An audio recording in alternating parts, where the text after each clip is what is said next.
Hello বন্ধুরা, আজকে আমি বানাতে চলেছি কুলের আচার। তো বাড়ির গাছে কুল হয়েছে, এবারে খুব কম কুল হয়েছিল আর পাখিতে প্রচুর নষ্ট করে। আমাদের এখানে এত পাখি খাওয়ার থেকে নষ্ট বেশি করে। কুলগুলো আমি নিয়ে নিয়েছি, এগুলো খুঁটে আমি ধুয়ে পরিষ্কার করে নেব।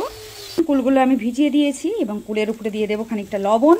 লবণ দিয়ে আমি আধ ঘন্টা না 10 থেকে 15 মিনিট ভিজিয়ে রাখবো, যাতে করে কুলের গায়ে যত পোকা টোকা থাকে সেগুলো বার হয়ে আসবে। এখানে তাহলে কুলগুলো ভিজানো থাক। তার মধ্যে এখানে একটা নিয়ে নিয়েছি আমি কড়া। আমি একটা ভালো করে একটা মশলা তৈরি করে নেব, যাতে করে আমাদের কুলের আচারটা খুব সুন্দর হয়। তো এখানে 4 চামচে 2 চামচ মৌরি দিয়ে দিলাম। তো মৌরিটা আমি দিয়ে নেব এখানে। আর 5 ফোড়নটা আলাদা আমি দিয়ে নেব, কেন 5 ফোড়নের মধ্যে মৌরি কম থাকে। 5 ফোড়নটাও আমি এখানে দিয়ে নেব খানিকটা। তো ঝাল বাচ্চারা কম খায় বলে আমি এখানে 4-5টা শুকনো লঙ্কা দিয়ে দিলাম। দিয়ে এটা আমি ভালো করে ভেজে নেব। খেয়াল রাখবেন যাতে পুড়ে না যায়, হালকা করে ভেজে নেব, যাতে করে শুধু আমি গুঁড়ো করতে পারি। তো দেখতে পাচ্ছেন ভাজা হয়ে গেছে, একটু লাল লাল হয়েছে। আমি বেশি ভাজবো না। এবারে এটা আমি একটা মিক্সি বোলের মধ্যে গুঁড়ো করে নেব। পুরো গুঁড়ো করবো না, একটু আস্তে আস্তে থাকবে। তো দেখতে পাচ্ছেন এটা গুঁড়ো হয়ে গেছে। গুঁড়োটা খুব সুন্দর হয়েছে। এখানে একেবারে গুঁড়ো করিনি, আর একটু আস্তে আস্তে আছে। এর মধ্যে আমি দিয়ে দেবো গোলমরিচের গুঁড়ো। আমার কাছে গোলমরিচ আস্ত ছিল না, এই জন্য গুঁড়ো দিচ্ছি এখানে খানিকটা। আর এখানে দিয়ে দেবো জিরে মরিচের গুঁড়ো। এখানে কাঁচা জিরে থাকলে ভেজে ওর সঙ্গে নিতে পারেন, আরও ভালো হবে। নিয়ে এটা আমি হাত দিয়ে ভালো করে মিক্স করে নেব। তো খুব সুন্দর একটা মশলা হয়ে গেছে আমার। এবারে কুলগুলো আমি ভালো করে ধুয়ে সিদ্ধ বসাবো, ধুয়ে নেব। এবারে আমি কুলগুলো ধুয়ে একটা কড়াই দিয়ে দিচ্ছি। তো এখানে আমি 2-3 গামলা পানি দিয়ে দেবো, যেন কুলটা পুরো ডুবে যায়। তো দেখুন আমি পানিটা দিয়ে দিয়েছি। এখানে কাঁচা কুল আর পাকা কুল সব রকমের কুল আপনারা দিয়ে আচারটা করতে পারবেন। তো আমি দিয়ে দিয়েছি। এবারে দিয়ে দেবো একটা ঢাকনা, ভালো করে সিদ্ধ করে নেব কুলটা। কুলগুলো পুরো একদম কি বলবো, ভিতর থেকে গলে গেছে পানিটা ফুটে। এবারে এটা আমি পানিগুলো ফেলে কুলটা ছেঁকে নেব। তো দেখতে পাচ্ছেন কুলগুলো আমি নামিয়ে নিয়েছি। নামানোর পরে কি করব, আমি একটা চামচ দিয়ে এইভাবে চেপে চেপে দেবো। গরম কুল, হাত খবরদার ভুল করে দেবেন না। আমি একটা ঝাঁঝরি মতো নিয়েছি, ঝাঁঝরি মতো নিয়ে একটা গামলার মধ্যে রেখে এইভাবে আমি কুলগুলো দিয়ে কুলের যে মজাটা আছে সেটা বার করে নেব। আপনারা যদি পারেন একটা নেটের কাপড় নিয়েও আপনারা করতে পারেন, কিন্তু ঠান্ডা হওয়ার পরে, গরম গরম ভুল করেও করবেন না। তো দেখতে পাচ্ছেন আমি এইভাবে আচারটা বানিয়ে নিচ্ছি। এইভাবে আমি পুরো মজাটা বার করে নেব। চালনে চেলে নিয়েছি, অনেকটাই চালা হয়ে গেছে। এই দেখুন সব মজাগুলো বার হয়ে গেছে। পুরো তালের শ্বাস যেমন হয়ে যায় তেমনই হয়ে গেছে। পুরো আমি রসটা ভিতরে যে মজাটা বার করে নিয়েছি। এখানে পুরো ছিবড়ে হয়ে গেছে, কিন্তু এটাও আমি একটা সুন্দর আচার করে নেব, দেখাবো। আগে আমি দেখাই এই আচারটা। তো এটা আমি কিভাবে করছি আপনাদের দেখিয়ে দিই। তো চলুন, একটা কড়ার মধ্যে এগুলো ঢেলে নিচ্ছি। তো এই যে কড়ার মধ্যে দিয়ে দিয়েছি, এখানে আমি দেবো না, 1 ফোঁটা তেল দেবো না। এবারে এটা সুন্দর করে আমি নেড়ে নেব। মজাটা দেখতে পাচ্ছেন একদম তালের মতো হয়ে গেছে। সুন্দর করে আমি নেড়ে নেব এটা অনেক সময় ধরে। আর গ্যাসটা একটু স্লো দিয়ে রাখবো। ভালো করে এটা নেড়ে নিচ্ছি। এটা এইভাবে আমি 10 মিনিট মতো এইভাবে নেড়ে এটা আমি কষিয়ে নেব, যত সময় কড়ার গায়ে না লাগা বন্ধ হবে।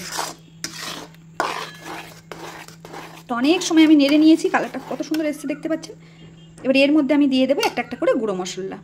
এখানে দিয়ে দেবো একটু লবণ, বেশি দেবো না, অল্প করে লবণ দিয়ে দেবো। আর নাড়া পুরো বন্ধ করলে হবে না, গ্যাস স্লো দিয়ে রাখতে হবে। তারপরে এখানে দিয়ে দেবো আমি চিনি, 2 চামচ মতো চিনি দিয়ে দেবো।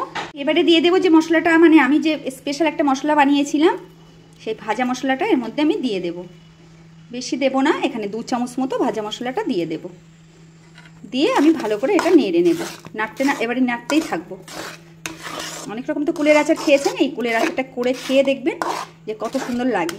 এখানে মোট আমি 4 চামচ গুঁড়ো মশলা দিয়ে দিয়েছি, আর একটা কাপের 1 কাপ চিনি, আর 2 চামচ মতো লবণ, ছোট চামচের, দিয়ে ভালো করে এটা আমি নেড়ে নেব এইভাবে।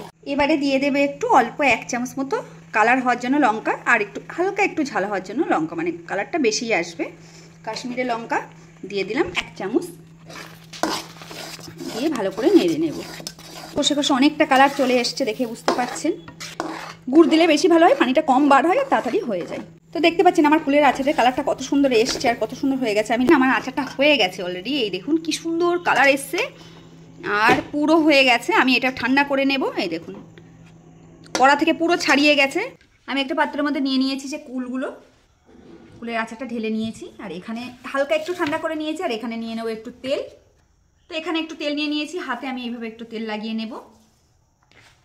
নিয়ে একটা ছোট্ট ছোট্ট করে আমি এইভাবে একটু গোল গোল করে নেব। তো আমি এরকম ছোট্ট ছোট্ট একটা করে দেখতে পাচ্ছেন কত সুন্দর হয়েছে, হাতে লাগছেও না, কত সুন্দর একটা করে হয়েছে। তো আমি এরকম গোল গোল মতো করে নেব। আপনার নামানোর একটু আগে একটু চিলি ফ্লেক্সও দিয়ে নিতে পারেন, আমি চিলি ফ্লেক্সটা দিইনি, বাচ্চা কাচ্চারা খাবে, ঝাল আমাদের বাড়িতে বেশি চলে না। তো এরকম প্রত্যেকটা আমি গোল গোল করে নেব, দুটো হাত দিয়ে ঠিক এরকম করে করে গোল গোল করে নেব। এই দেখুন টক মিষ্টি ঝাল খুব সুন্দর কুলের আচার। তো এইটুকু করে নিয়ে প্রত্যেকটা আমি করে নেব, আর এইভাবে করে খেয়ে দেখবেন। আর আমাদের যে বাকি আমি মানে কুল চালার পরে যেটা বাকি আছে সেটা আমি আপনাদের আবার একদিন মানে আচার করে দেখাবো, আমি দেখাবো, কালকেই দেখাবো। যেহেতু ওটা গুড় দিয়ে বানালে বেশি ভালো হবে, তাই আমার কাছে গুড় এখন নেই, তার জন্য আমি ওটা আপনাদের দেখাবো কালকে। প্রত্যেকটা আমি এরকম করে নেব। আমার কুলের আচারটা হয়ে গেছে, কত সুন্দর হয়েছে একটু দেখতে পাচ্ছেন।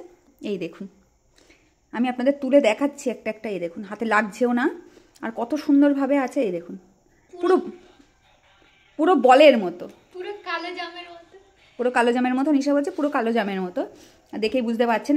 আপনার হাতে জড়াবে না, কিচ্ছু হবে না। এই দেখুন হালকা শুধু একটু হাতে তেল দিয়ে লাগিয়ে নিয়েছি।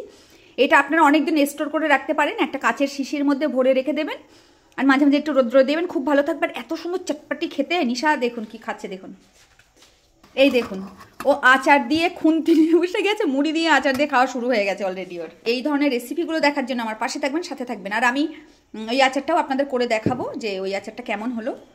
তো খুব খুব ভালো থাকবেন। আর আমার ভিডিওগুলো আমি নতুন করে আবার ভালো ভালো করে ভিডিওগুলো দিচ্ছি, আপনারা পাশে থাকবেন, সাথে থাকবেন, দেখবেন। আর খুব খুব ভালো থাকবেন। টাটা।